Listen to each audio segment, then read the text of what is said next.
In the Huddle was created to give student athletes, parents and coaches an inside look at the journey through US college sport and all that comes with it. The demands, the experiences, the excitement and the opportunities available to our student athletes from around the world. Study and Play USA facilitates a comprehensive, customised approach for student athletes and families for their whole journey, from their high school preparation years right through to US college graduation. Hello, everyone, and welcome to another episode of In the Huddle. I am your host, Claire Mulligan, and we are joined by a very special guest today who surprisingly does not have an American accent. We have an Australian accent in the house with us today. We have Coach Zach Newton from Indian Hills Community College in Iowa. He is the men's soccer coach entering his first season. And welcome to In the Huddle, Coach Newton. Thank you for having me on. So with your accent being from Australia, let's talk a little bit about your background from moving from Australia over to America as a player and then coaching. Can you give the audience a little bit of an insight as to what brought you over to America? Yeah, so I grew up in Australia for the majority of my life, except for probably the first 6 years. Played with my local club, Manchester City FC, probably since I was about 10 years old. We flip-flopped. We just had like the state league and Prem. It wasn't like NPL now, but we were always flip-flopping between state Prem and Division 1. And then going into high school, I played for a sports specialized school, which is not something that is common here in the US. There's no such thing as a sports specialized school. High school athletics is big. And played soccer for Safety Bay High School. We had a very good team. We won 2 state titles. Played with a number of different state teams growing up as well when I was younger. As well as the WA Schoolboys U19s team back when they had a U19s. Schoolboys now I don't think goes up to 19s. I think it's 16s. And then going into my last couple of years in Australia, was playing resis and a bit of first team football as well. But while I was at high school, actually, I heard about the US college pathway. We had an agency, NSR, at the time, came to our school and, looked at our players, recruited a couple of us to go to a showcase, told us a little bit about the pathway, the opportunities it created. And then, unfortunately, following high school, I didn't quite have the grades to get into the topic that I wanted to in university. So I started working a trade job. Was still playing first team football and resis football, but it wasn't. I don't know. Like I wanted to work in sports. I wanted to continue trying to see how far soccer could take me. I didn't feel like soccer was getting me anywhere where I was. And so back in 2012, which is when I came over here, was when I decided to come over to the States, and I actually joined the junior college program, Peninsula College. 2 very successful seasons there. After that, I ended up receiving a full ride offer to a Division 1 school, and graduated from Niagara University in Western New York. So that's kind of like my pathway, at least into the US, and how I started playing and playing collegiate soccer in the US. Awesome. It's so cool that you had someone come to your school and talk about the pathway. That's what we do as well. We go to a lot of high schools and sports specialized high schools as well and talk about how amazing the pathway can be. And obviously we're very biased. We think it's a great path for people to explore, but we also say very clearly to the people that we're speaking to, you can always go and try it. And if it's not really for you, it's not a 4-year locked in contract where you have no escape and you've signed your life away as well. Yeah. At the moment, as you know, we're doing a junior college podcast series, and we actually were interviewing a tennis coach from down south from junior college, and he was saying that if there ever was a myth about junior college only being for academically poor students, that's long gone. And he was talking about how his tennis team has a lot of people that scored really high on the ACT and the SAT and have really high grade point averages. So can you give us a bit of an idea about the range of academic students that you have on your team and why that myth is probably needs to be busted again in this podcast about JUCO only being for academically poor students? Yeah, I mean, I think the requirements to get in to junior college maybe aren't as potentially strict as going straight into a 4-year school, but that doesn't mean we have lower expectations academically. We hold our players to a high academic standard. If they don't meet those standards, they could lose game time, the ability to practice, potentially face suspension. I think this past semester, our team had an overall GPA of about 3.3 or 3.4, which is good for guys in terms of trying to get them scholarships to go on to 4-year programs. That's a big thing. Even a lot of Americans here, a lot of internationals think that their ability alone is going to get them a good sports scholarship. A lot of programs aren't fully funded, and so they rely heavily on trying to give players academic money in order to come play for their program. And so, we do have a high standard, in terms of the academics that the guys are required to have, because everything we're trying to do here is to try to prepare them for that next level and that next stage. But yeah, no, we've got some very high academic students. I have an Aussie on our team. He's got a 4.0. And it's going to help him with that progression when he does move on to a 4-year school. And for those people listening, the GPA of the team that Coach Newton just said is actually higher than some NCAA schools. So I think that's really important for people listening. A lot of teams will post their team GPA on their social media. And just the other day I was looking, there is an NCAA Division I team that had a 3.0 average team GPA. So for those people listening, the 3.3, 3.4 is quite good for a team GPA. So that's really important to acknowledge, I think. And also for moving on to the next stage, when you were saying the academic and athletic scholarship can be combined. For those who don't know, academic and athletic scholarship being combined is a great way to make sure that you have quite a substantial scholarship offer. And we always say grades equal money. So we always say that it's really important to be as attractive as a recruit as possible for the coaches. Like you want a coach to open up a message or an email or whatever and go, oh, wow, this kid has a so-and-so GPA, instead of opening up a profile for the first time and seeing that a kid has like a 2.2 GPA, which means this, and this. So that's what we always try and say. Yeah. Mm-hmm.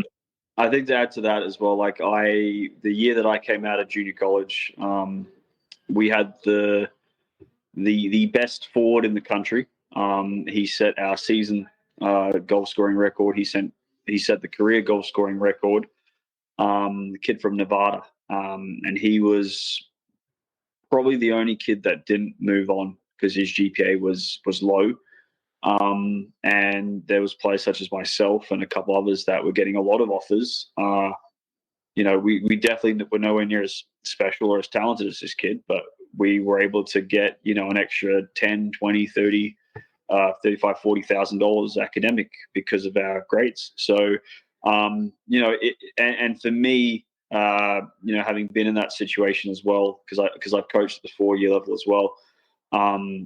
If we have to make a decision between two players of similar ability, maybe I'm recruiting a left back and one has a 2.0 GPA and the other has a 4.0. I'm going to go for the 4.0 guy because maybe I can save $10,000, $15,000, $20,000 that I could potentially use for another position I need, like a striker. So, grades is very important. We do study hall here with our guys, to make sure they're academically doing the right things. And then additionally, if you aren't meeting a certain academic standard, you become ineligible and you are unable to play in collegiate soccer matches. So that's really important, that it's not just, you're not just here trying to pursue going professional, you're also trying to get that degree as well. They have to go hand in hand for you to have success here. Very well said. I wish that we could blast what you said about grades to everyone across the entire country of Australia, so that everyone that's thinking about this pathway hears that and is very aware. And I think in the US system, when I was in high school, like, as you were saying, it's such a big deal. Like the sports in American high schools, it's sports almost comes first in some capacity. So I think me moving here and seeing how hard high school is here and seeing how a lot of the athletes here in Australia move over to America and do quite well in their first year, because high school here is so hard. And I also feel, I feel quite bad, I think, sometimes for some of these really high level athletes here in Australia that really struggle to balance their sport and their school, because the school seems like the academic seems to take up so much time here, more so than I felt it did in America. It is tough. It's very tough. I struggled as a student in Australia for sure. So yeah. That's brutal. Another question that I would like to chat about for everyone listening, for the men's soccer players. We get a lot of people that will call us or inquire with us or raise their hand at career sessions and say things like, I play National Premier League in Australia. Does that mean it's Division 1 NCAA automatically? So I was wondering if you could talk a bit about that concept, because that seems to be a thing that people think, if I play NPL, that is NCAA Division 1. Yeah, that's the biggest fight I have, even with American players here. And it feels like unless you have a good knowledge of college athletics, you just don't know. A lot of kids, they treat it like, the English Premier League. All the best teams are in the English Prem. The next best are in the Championship, Division 1, Division 2. And that's how they look at college soccer here. NCAA D1, D2, D3, so on and so forth. It is not that black and white here. I went to junior college. My junior college was one of the top teams in the Northwest, one of the top JUCO teams in the country. The years that I was there, we beat the University of Washington, and that's a top 50 NCAA Division 1 program. The college team that I coach right now, Indian Hills, we played University of Missouri, Kansas City in the spring, and we beat them 3-1. I've also been on the flip side of that, where I've been at a Division 1 school, and we lost to an NCAA Division 3, an NCAA Division 2. And so I think that's a big misconception that, just because you play NPL, that junior college is beneath you. I've coached kids that have played NPL Prem, and sometimes they come in and struggle in our conference. We compete in a conference that's very high level. I would go as far as to say with certainty, really, that the conference we compete in is essentially the Premier League of junior college. We've got players that are coming from La Liga academies. We've got, we have a Costa Rican U20s national team kid on our roster. We have guys that have national team level experience from all across the globe. There's a kid playing for Nice in France, Moise Bombito, played against Messi in the Copa Americas. He was in our conference 4 years ago. One of the most exciting prospects in North America right now came out of junior college. So I think the mentality that just because maybe, and that's the thing, passing up on JUCOs, Moise Bombito didn't do that, and he was one of the highest draft picks in the MLS. Club record fee from Colorado Rapids to Nice, had a very successful season. So it's really not about where if you're not getting those looks, Jamie Vardy is another example, an older player, right? Not making waves till he was 27. Being from Niagara, I'm a massive Buffalo Bills fan. Josh Allen, prime example, went to community, didn't really get any offers coming out of high school, no star recruit, went to a junior college in California, went to Wyoming, and the rest is history. He's a NFL MVP. So there's definitely, junior college needs to be taken more seriously. And I think it's important to do your research, because yes, there are some junior college programs that, like these kids say, maybe they're beneath us. There are some teams that are like that, but there's also bad and good teams at every single level. You just need to do your research. Iowa, for example, do your research. Don't discredit the Iowa JUCOs because they're the best in the country. It's essentially, in my opinion, NCAA Division I soccer at the junior college level. NAIA, the heart of America, toughest conference in the country, in my opinion. It just helps to do your research and talk to your agent, right, and get their advice and listen to them because they're in these positions for a reason. And when you say do your research, we actually have a lot of people who over research and then assume. So when you're saying do your research, for those people listening who might not know exactly what they should be researching, what kind of stuff would you advise them to research? Maybe look at the rankings, for example, of where teams are. If you look at the NCAA on the men's side, probably even on the women's side, but there's a lot of teams in the ACC that are ranked, and it's because their conference is the toughest. If you look at the junior college scene, you look at the rankings. Our team was ranked number 1 in the country for 5 weeks. And then a team in our conference actually won the whole thing. Unfortunately, we lost them penalty kicks in the semifinals. And then they played a team in the finals that we beat. And so, the 2 top teams were out of our conference. You look at the previous national tournament winners at the Division II level for junior college. 3 of them are all out of the Iowa conference, the ICCAC. Just those type of things, previous national champs, records, how those conferences have stacked up against other conferences, I think is important. I don't want to start throwing names of bad conferences out, but it just helps to kind of do a little bit of research on head to head, look at rankings. But then also, that being said, you don't want to discredit. I was helping one of my kids transfer, and he turned down Cal Poly, who is a very good school academically in a very beautiful area, because they didn't have a good record that year. And so one thing that I had to tell him is their head coach, I think, was the US U17's national team coach. And I said, this is a good program. It's a good conference, good area. You have a chance to help them rebuild. They had a good season the following year. But also look at the record of that team as well over the past 4 or 5 years. Maybe their record's not that great, but maybe they've had a new coach that's come in the last 2 years and there's a slow increase on how they've done. So, just go back the years. Don't just take what's right in front of you as well with some of this stuff. Colgate is another example.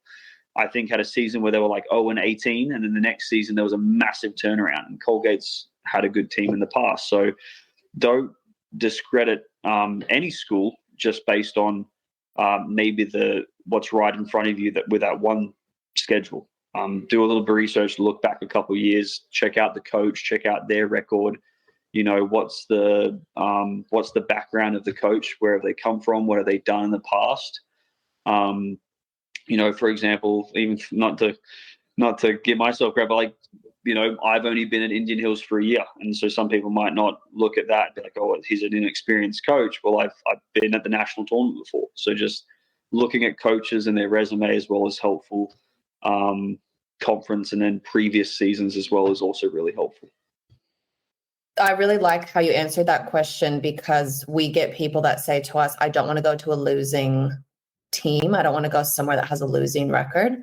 And my response to that is, if you look at someone's record, it might be a few losses, a few wins, but mostly losses. But if you look at the actual results from each game, it's not 7-1, 12-1, 6-0. It's like double overtime, 2-2, or penalty kicks, or 2-1. Or I had a conversation with an athlete who said, I don't want to go to this school that is talking to me because they've lost a lot of games. And then I rang the coach and actually said, hey, I was curious about your injuries from last year. Can you talk to me a bit about your injuries? And he said, well, funny you ask, because we had 3 girls who did their ACLs in basically 4 weeks.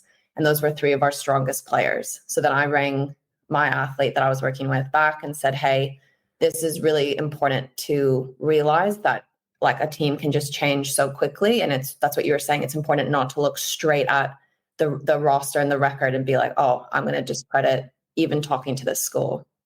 The conference too as well, right? I mean, you could be 0-10 in conference, but if you're in the ACC, for example, you're probably still a mid-table NCAA team. So that's also important. There used to be a website that I used to always look at that had the rankings for conferences. But they're always changing, right? American East is clearly a lot better this year, and they had a lot of teams in the tournament. And I mean, Vermont, I'm pretty sure Vermont's in American East, I think, but they won the whole thing. So it's changing, especially now with NIL and all that kind of stuff. The landscape is changing a bit for sure.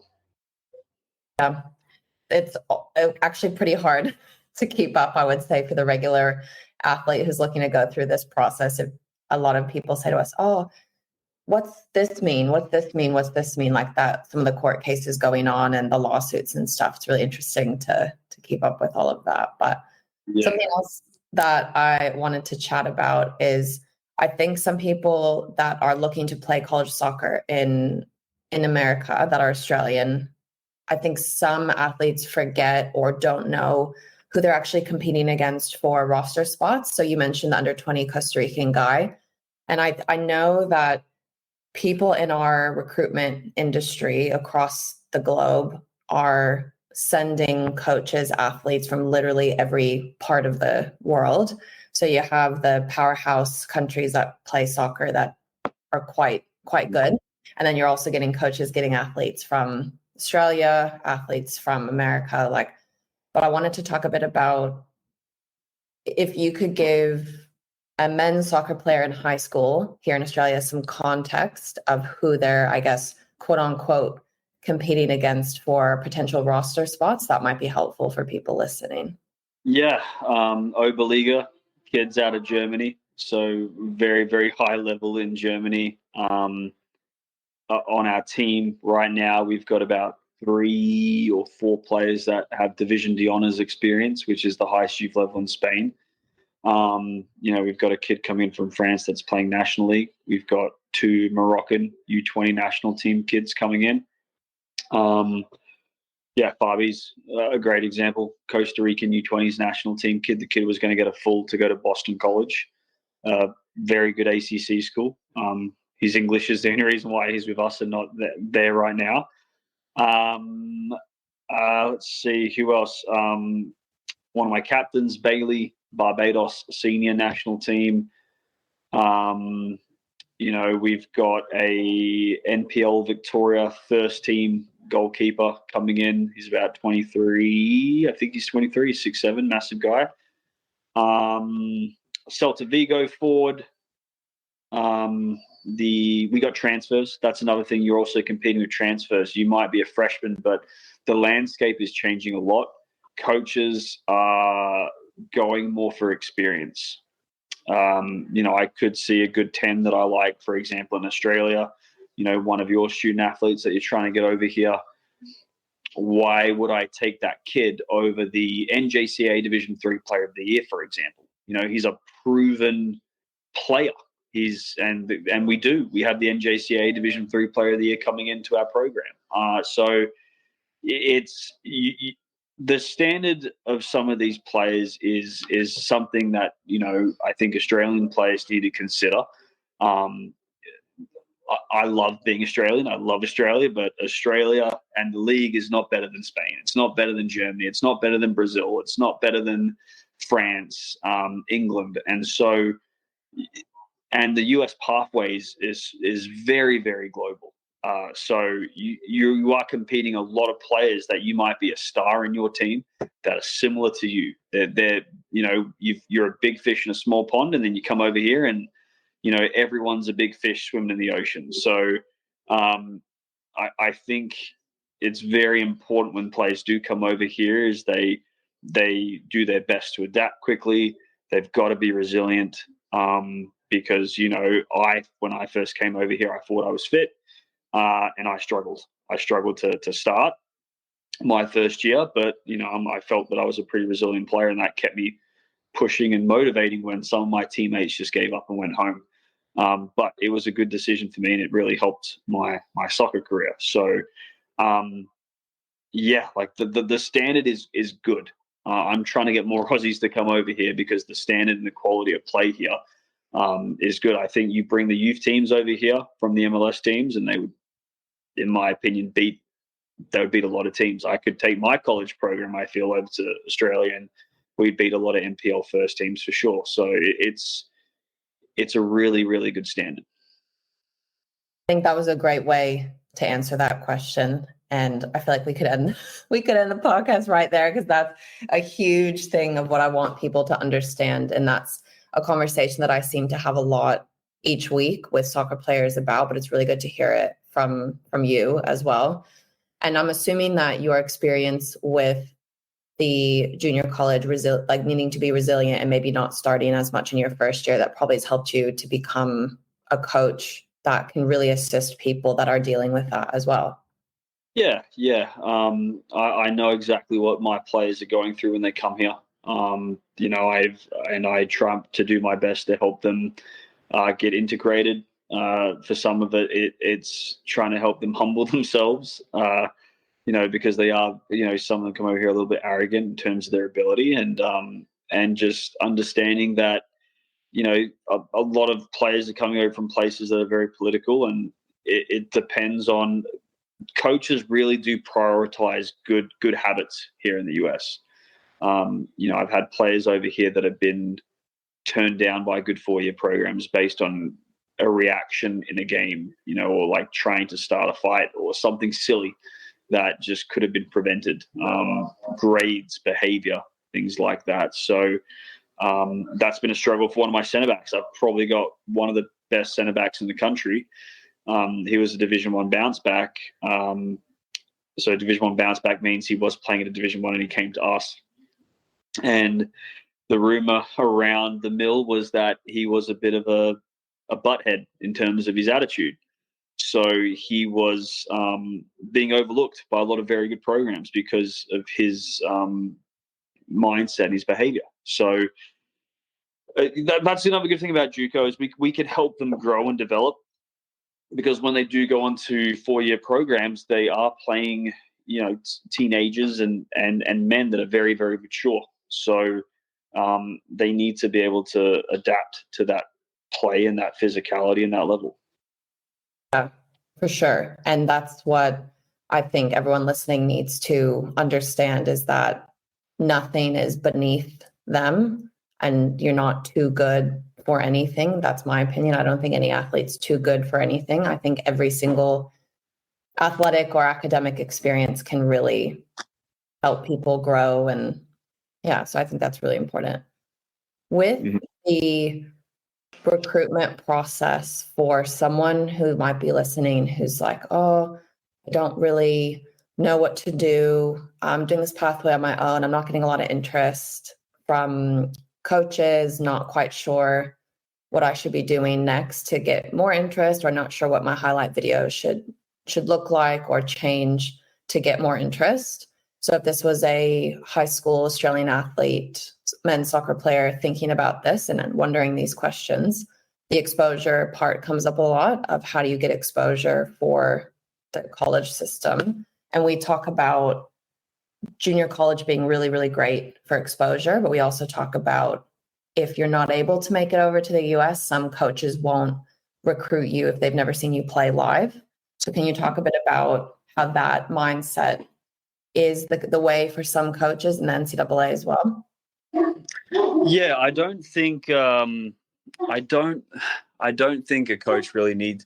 Some coaches do. Some coaches definitely do want to see you play live. But me, for example, like, we have a lot of players that aren't, that we don't get to see play live. We don't. We evaluate their highlight video. We have a conversation. We look to find out more information about their personality. What are they like as a person, as a player? We look for certain things on a video call. Are they paying attention when we have a conversation to them, or are they, how do they dress? Just little things like that. Are they shirtless? And just little things like that. Because it is an interview, right? When we have those conversations, in terms of their highlight videos, making sure that it's very positional specific. So if you're a left back, for example, like I was, clips where you're getting forward of the attack, putting in crosses, being dangerous, beating players 1v1 the final third, but also primarily understand that you're a left back and a defender. So, defensive one-on-one duels, positioning, tracking back when you lose the ball, just a lot of positional stuff.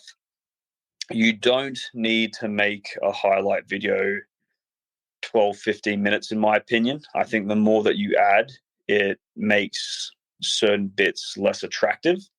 If you put yourself in a situation when you have, 20, 30 clips, and then you cut it down to probably the 10, 15 best clips, it makes them pop a lot more. It makes you stand out a lot more because you're really choosing the best bits that you can do.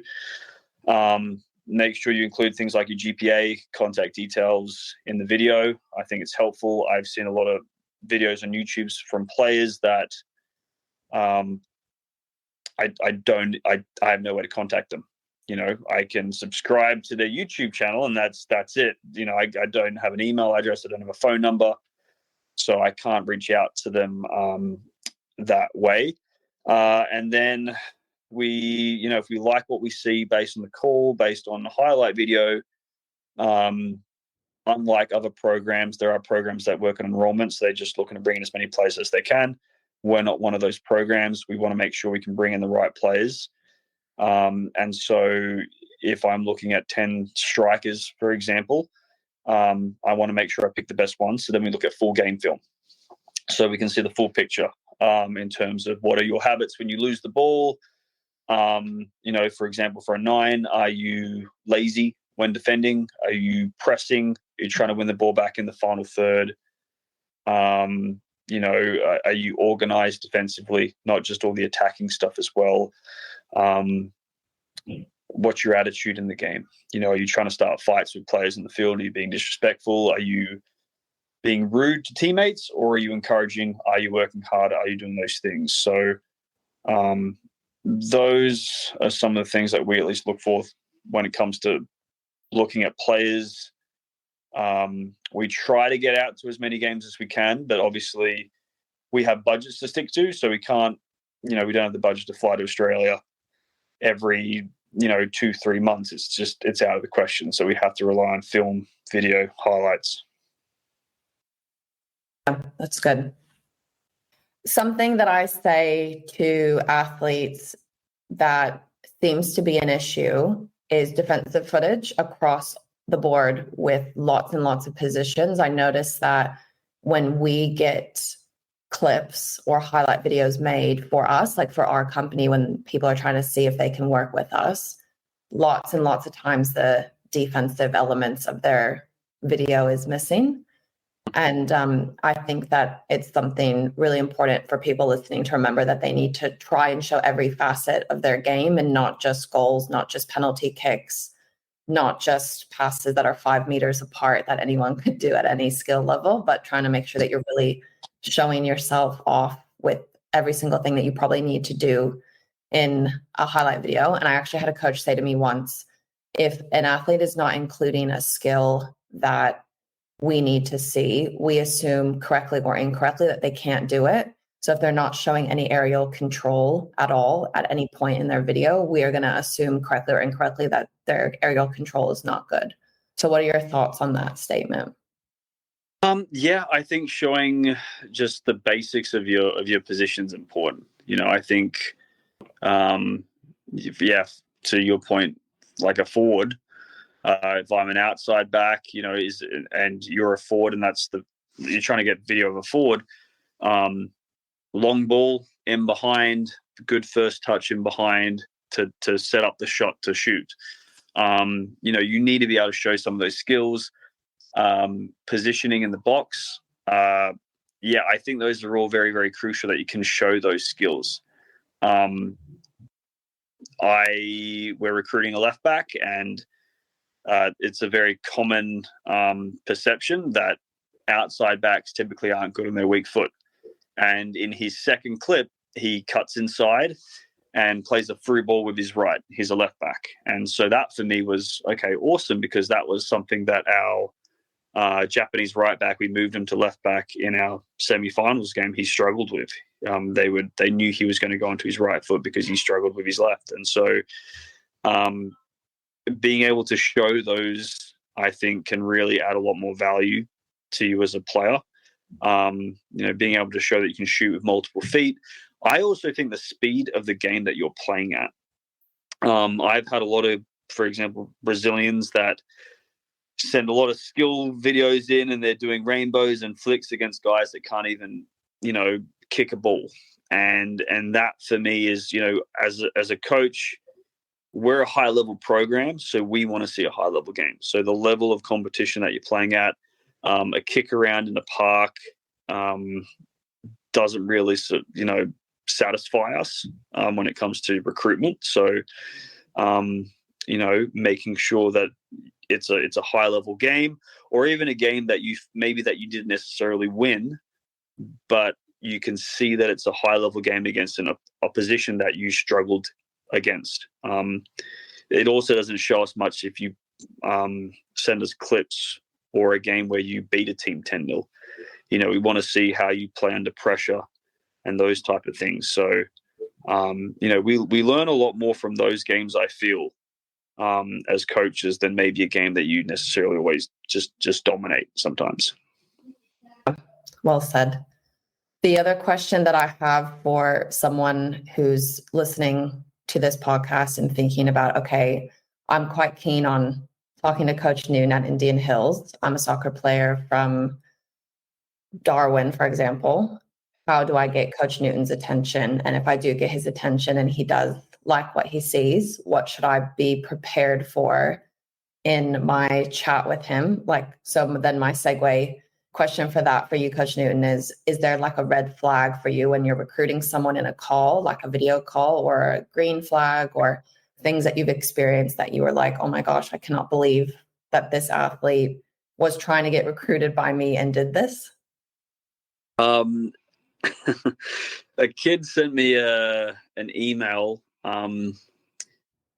and I know the coach because we've had conversations about him trying to recruit some of our players, but he said, hello, this coach at a school in California. And the only thing I responded with, wrong coach, and that was it, and just left it at that. And so, I think blasting out just generic emails, some kids have put clearly, another kid put our school's email, but it was highlighted, so you knew that he was just kind of copying and pasting and just adding new schools in. That I think is something that you need to not do. I think making a genuine contact with a school is important. Doing a little bit of research. I had one kid that talked about our national tournament run and congratulated us on a historical season, because it was a historical season. And that was great to hear, that he did his research and even did some research into the programs that we provide. Kids maybe directly talking about scholarship, they're looking for something, and we have certain spots that we can give scholarships for. We're not an unlimited resource for scholarships, so just coming out the back and just expressing, I'm looking for a scholarship, or just that kind of stuff, without having a conversation to see if the school is the right fit. Just the genuine stuff like grammar mistakes and things like that. And just the politeness of how you respond. We had a kid that reached out to us at the start of last year, and I politely said, look, sorry, our roster's full for this year. We are looking for team managers. This was a local kid at the school. Turned out he reached out to other coaches too, but we'd be happy to have you as a team manager, and you can maybe participate in practices. We can see how you do. Response was very polite. His response back to us, though, was very rude. And coaches talk. I think that's the biggest thing to understand. Coaches, we do know each other. We have conversations with one another. If a player from another school reaches out to me, the first thing I typically do is I send that player to that coach and say, hey, just so you're aware, this kid reached out to me. We all talk to each other. So the perception that you give one coach, like I gave the example of my guy, being a bit of a butthead, that does spread. So just being careful with that and always making sure that, the things that you put in your email are correct and accurate and respectful, I think is important. Yeah, I totally agree. I'd like to end the podcast with asking you a bit of a reflective question. And it's a bit of in my opinion, it's like a warm and fuzzy question, but why do you love coaching? I love being able to be involved in just the story and the successes of the players that I've come in contact with. I love being able to help players. I know I'm 31 years old. I mean, I'm still a fairly young coach, but and I know there's a lot of room for me to grow. And I'm definitely not the most experienced coach, but I love working for the players that I have. I love being able to help players. I've had kids that I don't even coach that I've maybe tried to recruit in the past that I've have utilized me as a resource, and it keeps me connected to the game, and I'm able to help a lot of kids, and being part of their stories and being able to help them with their dreams and their journeys and things that I wanted to do as a kid myself, and it just kind of helps me kind of relive that process in their shoes, selfishly. But I think that does excite me, just being able to help the players that I coach, fulfill their professional and academic dreams. I think one thing, though, is also that I want to try to help these kids as best as possible. And a lot of these kids, they do have pro aspirations, and I never want to shut down those aspirations. But, I do care about their well-being. So trying to make sure that I get them to understand just how important the education part of it is as well.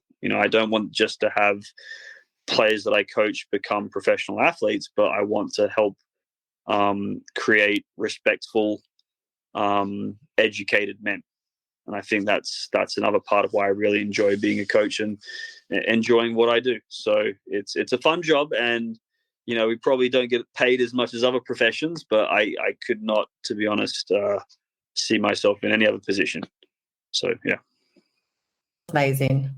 Well, thanks very much for your time, and I really appreciate you taking time out of your busy schedule with all the millions of things that college coaches have to do to share your wisdom with all of our families and athletes listening. We have people that listen from all over the world, mainly Australia, but lots of other places as well. So on behalf of everyone listening, thank you very much for everything that you've said. And we look forward to following all your successes with hopefully another historic season for Indian Hills. And wondering if you will ever lose your Australian accent, but I'm assuming probably not. No, my wife probably won't like me anymore if I lose my Australian accent. So I got to keep it for her. But no, hopefully a historic season next year. Hopefully this school's first national title. We're very, very close. So working towards that. Awesome. All the best. And thank you very much, Coach Newton. Thank you for your time.